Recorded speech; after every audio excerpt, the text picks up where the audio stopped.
विवाह करना अपराध नहीं है। सही समय पर विवाह हो जाए इसमें कोई अपराध नहीं है। आप संकट सोमवार,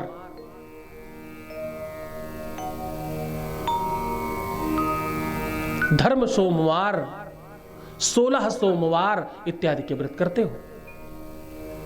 प्रदोष का व्रत तुम्हारे जीवन में दांपतिक सुख लाता, तुम करते हो, किंतु तुम्हें यह बात पता नहीं है कि यह काम कैसे करना है। आज सिखा रहा हूं, आज बता रहा हूं। प्रदोष का व्रत करने से तुम्हारे जीवन में सुख आता है।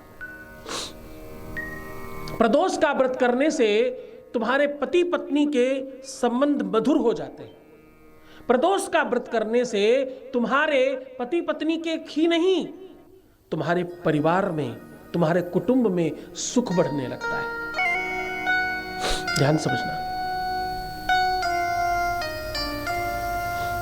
अगर तुम प्रदोष का व्रत करते हो तो तुम्हारे कुटुंब में जो विवाद है, जो एक दूसरे को लेकर के बहुत ईर्ष्या और द्वेष है, वो समाप्त होने लगते हैं।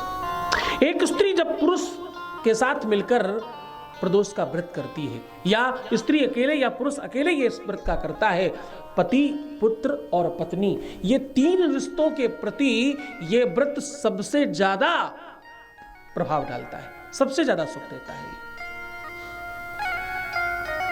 जीवन तुम्हारा एक अलग स्तर पर पहुंच जाता है। प्रदोष महीने में 2 बार आता है, एक शुक्ल पक्ष में और एक कृष्ण पक्ष में। एक शुक्ल पक्ष का व्रत है प्रदोष में और एक कृष्ण पक्ष का है, एक अंधेरे पक्ष में है और एक उजाले पक्ष में है। दोनों पक्षों के इन व्रतों को बहुत मनोयोग से करना चाहिए। सरलता देखो इसमें कितनी है। वैसे कोई भी व्रत तुम करो, सोमवार करोगे तो तुम्हें 4 करने पड़ेंगे, मंगल करोगे तो तुम्हें 4 करने पड़ेंगे, तुम एकादशी करोगे तो तुम्हें 2 करनी पड़ेंगी, तुम प्रदोष करोगे तो तुम्हें 2 करनी पड़ेंगी। तो तुम्हें प्रदोष व्रत करना चाहिए। प्रदोष व्रत करने से दांपतिक सुख यानी पति पत्नी के बीच में प्रेम बढ़ता है, रिश्ते सुमधुर हो जाते हैं। पति पत्नी के बीच की किसी भी प्रकार की समस्या का समाधान होता है। आजकल बड़ा कुप्रभाव है भाई, शादी के बाद भी लोगों की प्रवृत्तियां विशुद्ध नहीं होती, रिश्तों को खराब कर बैठते हैं किसी और के चलते, संबंधों में कोई और प्रवेश कर जाता है, इस वजह से चीजें खराब होने लगती हैं। तुम्हारे 2 के बीच में अगर कोई तीसरे का प्रवेश हो रहा है, अगर तुम्हारे रिश्ते खराब हो रहे हैं, अगर संबंध तुम्हारे बिगड़ रहे हैं, तो निश्चित तौर पर मानना कि ये करने से तुम ठीक हो सकते हो। तुम्हारे रिश्ते में, तुम्हारे संबंधों में तुम्हारी मधुरता बढ़ाने के लिए ये उपाय सर्वश्रेष्ठ है। नोट कर लेना ये।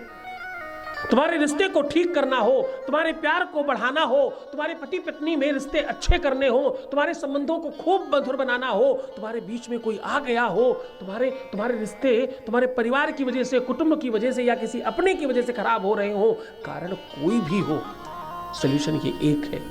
इस एक सॉल्यूशन से तुम्हारे जीवन में तत्काल प्रभाव से लाभ मिलेगा अगर तुम ये उपाय करते हो। शादी जल्दी हुई हो या देर हो गई हो, तुम बहुत टाइम हो गया है विवाह का, कभी कभी उसके बाद भी दिक्कतें आती हैं, बच्चे बड़े बड़े हो गए हैं तब भी कभी कभी समस्या आती है। तुम सबला हो, अबला नहीं। तुम्हारे पास वो धर्म की ताकत है, जिस ताकत को तुम समझ नहीं रही हो, उस ताकत को समझो और सब ठीक कर लो। विवाद करने से नहीं, झगड़ा करने से नहीं, सब कुछ खराब करने से नहीं, तुम्हारा सब कुछ ठीक होगा तुम्हारे आगे बढ़कर के धर्म करने से। ये उपाय आज बता रहा हूं आपको, ये कर लेना, इससे तुम्हारा रिश्ता ठीक हो जाएगा, तुम्हारा संबंध अच्छा हो जाएगा। तुम्हें प्रदोष का व्रत करना है। क्या करना है? तुम्हें प्रदोष का व्रत करना है। प्रदोष महीने में 2 बार आता है, एक शुक्ल पक्ष में और एक कृष्ण पक्ष में, एक अंधेरे पक्ष में, एक उजाले पक्ष में। तुम गूगल से पूरे साल भर की डेट्स निकाल सकते हो। और कितना सरल व्रत है।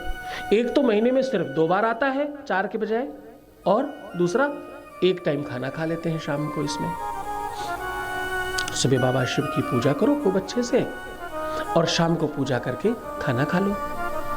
इसमें मेन पूजा सायंकालीन होती है 4:45 बजे से लेकर, यानी 4:45 से लेकर के 6:56 तक। ये मध्य का गोधूली टाइम बोलते हैं इसे, दिया बत्ती का जो टाइम होता है, इसे प्रदोष काल कहते हैं। प्रदोष कहते हैं 2 चीजों के मिलन को, ध्यान से समझना। इसमें द्वादशी और त्रयोदशी दोनों तिथियों का सम्मिलन होता है। ये दोनों तिथियां आपस में मिलती हैं, तब ये प्रदोष बनता है। और पता है ये प्रदोष क्या है? ये प्रदोष बाबा शिव के विवाह का, ये प्रदोष बाबा शिव और माता पार्वती के मिलन का दिवस है। इसको उसी प्रकार से उत्सव की भांति पूजन करना चाहिए। घर में पकवान बनाइए, थाली सजाइए, थाली में रोली, कुमकुम, अक्षत, चंदन, पुष्प, बिलपत्र, धतूरा, दूर्वा, शमीपत्र, भांग इत्यादि लगाकर ले जाएं। धूप दीप रखें इसमें, और कुछ नैवेद्य की व्यवस्था रखें। बाबा को पंचामृत बनाकर जरूर लेके जाइएगा। दूध, दही, घी, शहद, शक्कर, ये 5 चीजों का मिश्रण करके एक पात्र में रख लीजिए। दूसरा एक पात्र इसमें जल का भी लेकर जाना चाहिए घर से ही। आप ये पूजा घर में भी कर सकते हैं, मंदिर में भी जाके कर सकते हैं, शिव मंदिर में।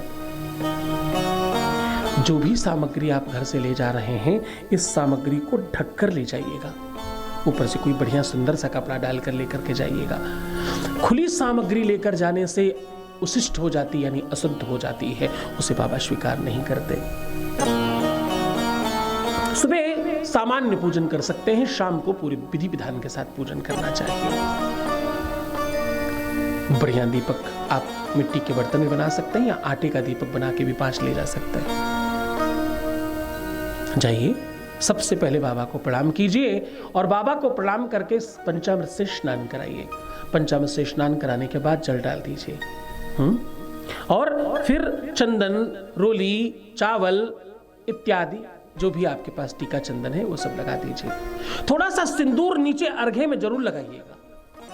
सुहाग का प्रतीक है, सौभाग्य का प्रतीक है, तुम्हारे प्रेम और तुम्हारे विवाह को अच्छा करने का प्रतीक है। माता पार्वती है ये, यहां लगा देना।